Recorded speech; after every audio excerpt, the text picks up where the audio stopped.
Hello mga bebs! For today's video, magpaparade tayo sa barangay namin.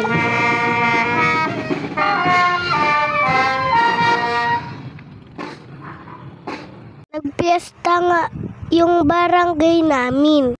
Kaya nga kami nagparade, muntik pa nga hindi matuloy. Eto nga po kaming lahat sumali. 6 lang po kami. Hanapin niya kung nasan ako dyan.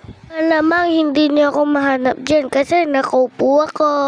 Masaya po ang sumali sa parade. Kaya sa susunod, sumali po kayo para mas madami po kami.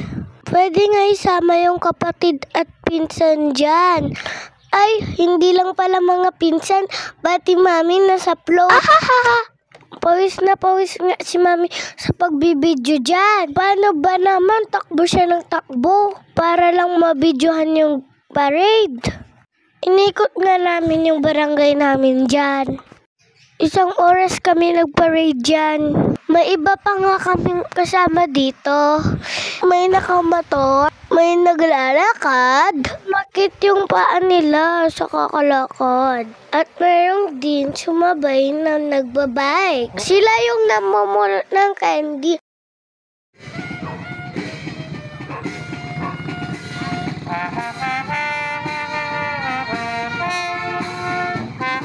Ang mga bandang to, ang bilis nilang naglakad. Ito nga pala yung mga kasama namin. Yung Tres Marias, kasama nila yung friend ko dyan, yung si Janelle. Tapos si Jada with Cassie.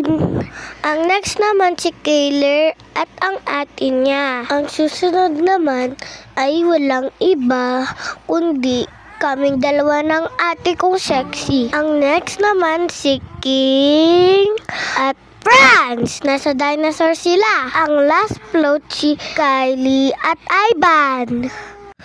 Namimigay naman silang candy, kami naman wala. Paano naman yung candy namin nasa float naman? Patuloy na nga kaming papuntang barangay dyan. Ayan nga, dyan ako nakasakay oh.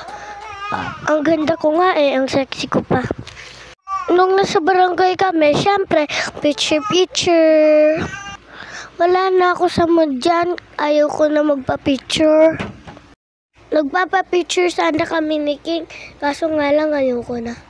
Pati si ate ko, inaway ko pa dyan. Kaya nga nagtungpo siya. Naglakad na lang siya pa uwi. Nagsari din ako sa pag-uwi niya. Sige na, bye!